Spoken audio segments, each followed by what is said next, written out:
আসসালামু আলাইকুম। আপনাদের সাথে আছে আমি জুবায়ের হাসান। ইরান যুক্তরাষ্ট্র যুদ্ধ বদলে দিচ্ছে অনেক কিছুই। ইরানের আঘাতে মধ্যপ্রাচ্যের আকাশে এখন শুধু যুদ্ধ বিমান নয়, ভেঙে পড়ছে মার্কিন অর্থনৈতিক সাম্রাজ্য। বস্তুত ইরান যুদ্ধ শুধু একটি সামরিক সংঘাত নয়, এটি ডলারের আধিপত্যের বিরুদ্ধে এক নীরব বিপ্লব। আরব আমিরাত যদি সত্যি ডলার ছেড়ে ইউয়ানে তেল বিক্রি শুরু করে, তাহলে এটি হবে যুক্তরাষ্ট্রের জন্য সবচেয়ে বড় কৌশলগত ধাক্কা। ইরান যুদ্ধের কারণে সৃষ্ট তীব্র অর্থনৈতিক প্রভাব মোকাবেলায় আরব আমিরাত এখন মার্কিন ডলারের পরিবর্তে চীনা মুদ্রা ইউয়ানে তেল বাণিজ্য করতে চাইছে। আরব আমিরাত যুক্তরাষ্ট্রের কাছ থেকে ডলার ভিত্তিক আর্থিক সহায়তা চেয়েছে, মুদ্রা অদলবদল লাইনের প্রস্তাব দিয়েছে।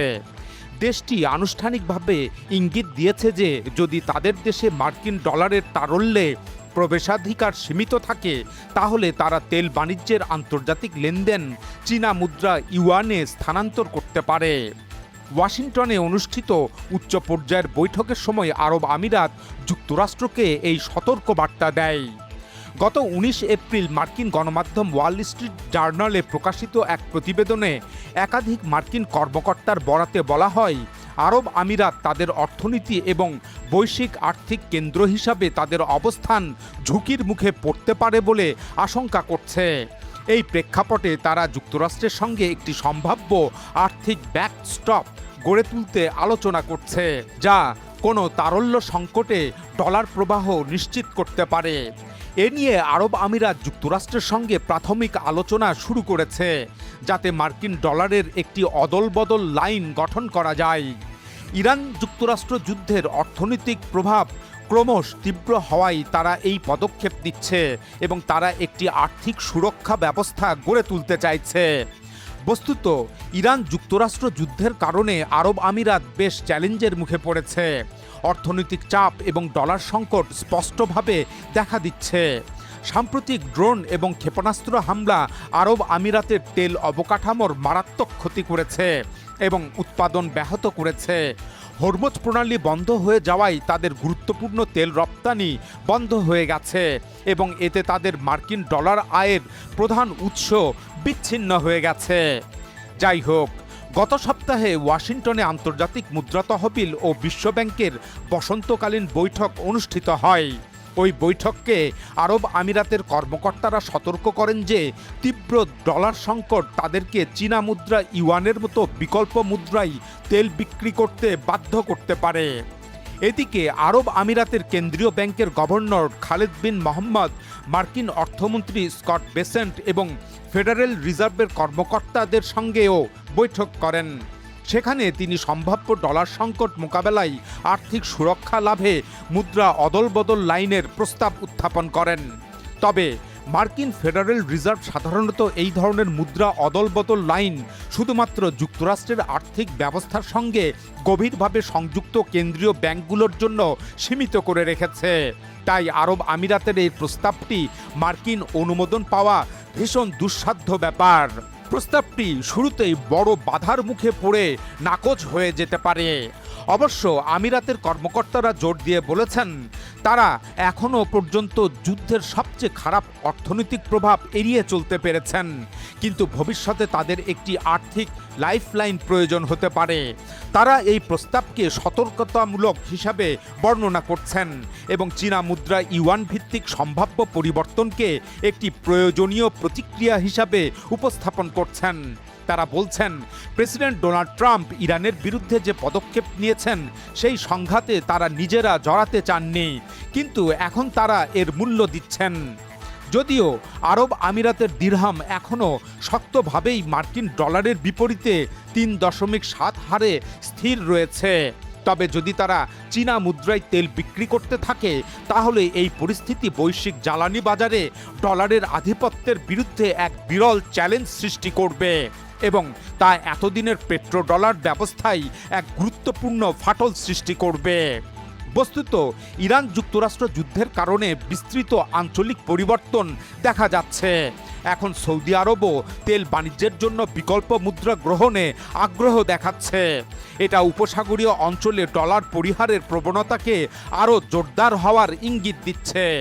ইরান ইতিমধ্যেই প্রায় 90% তেল বাণিজ্য চীনের সঙ্গে ইউয়ান মুদ্রা কিংবা পণ্য বিনিময় পদ্ধতিতে সম্পন্ন করে এবং এতে তারা মার্কিন নিষেধাজ্ঞা এড়িয়ে চলে।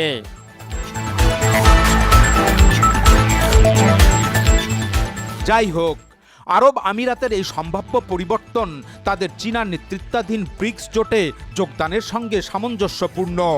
দেশটি তাদের বাণিজ্যিক অংশীদারদের সাথে ভারত ও রাশিয়ার মতো বৈচিত্র্য আনতে চাচ্ছে।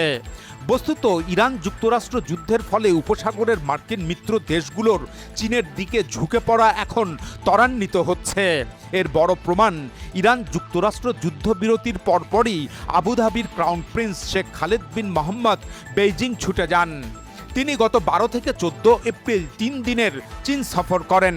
উচ্চ পর্যায়ের এই সফরে তিনি চীনা প্রেসিডেন্ট শি জিনপিং এবং প্রধানমন্ত্রী লি কিয়াং এর সঙ্গে বৈঠক করেন। সেখানে আঞ্চলিক নিরাপত্তা, জ্বালানি ও অর্থনৈতিক সহযোগিতা নিয়ে বৈঠক করেন। বৈঠকে মূলত ইরান যুক্তরাষ্ট্র যুদ্ধের প্রভাব মোকাবেলা করা এবং আরব আমিরাত ও চীনের মধ্যকার কৌশলগত অংশীদারিত্ব আরও গভীর করার ওপর গুরুত্ব দেওয়া হয়। এ সময় মধ্যপ্রাচ্যের শান্তি ও স্থিতিশীলতার বিষয়ে প্রেসিডেন্ট শি জিনপিং 4 দফা প্রস্তাব উত্থাপন করেন। সেই প্রস্তাবে ইরান ও উপসাগরীয় দেশগুলোর মধ্যে শান্তিপূর্ণ সহাবস্থান, নিরাপত্তা ও জাতীয় সার্বভৌমত্বের প্রতি জোর দেওয়া হয়। ক্রাউন প্রিন্স শেখ খালেদ চীনের গঠনমূলক ভূমিকার প্রশংসা করেন এবং আঞ্চলিক স্থিতিশীলতা পুনরুদ্ধার ও আন্তর্জাতিক নৌপরিবহন নিরাপত্তা রক্ষায় ঘনিষ্ঠ সমন্বয়ের অঙ্গীকার করেন। তিনি জ্বালানি খাতে সহযোগিতা বাড়ানোর বিষয়ে আলোচনা করেন, বিশেষ করে হাইড্রোজেন এবং শক্তি সঞ্চয় প্রযুক্তির ক্লিন এনার্জির বিষয়ে কথা বলেন। সেই সাথে প্রচলিত জ্বালানি খাতেও সহযোগিতা বাড়ানোর বিষয় উঠে আসে। ওই সফরে বিশেষভাবে চীনা মুদ্রা ইউয়ান ব্যবহারের দিকে ঝোঁক দেখা যায়, কারণ ইরান যুদ্ধের কারণে পণ্যের ডিস্ট্রিবিউশন লাইন বিঘ্নিত হওয়ায় তা মোকাবেলায় আরব আমিরাত বিকল্প খুঁজছে।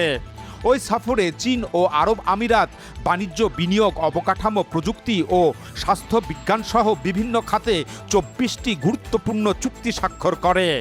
উল্লেখ্য যে 2025 সালে তেল বাণিজ্য বাদেই দুই দেশের অন্যান্য বাণিজ্যের পরিমাণ প্রায় $111 বিলিয়ন পৌঁছায়। এবারের এই সফরে উভয় পক্ষ সেই সংখ্যা আরও বাড়াতে চায়।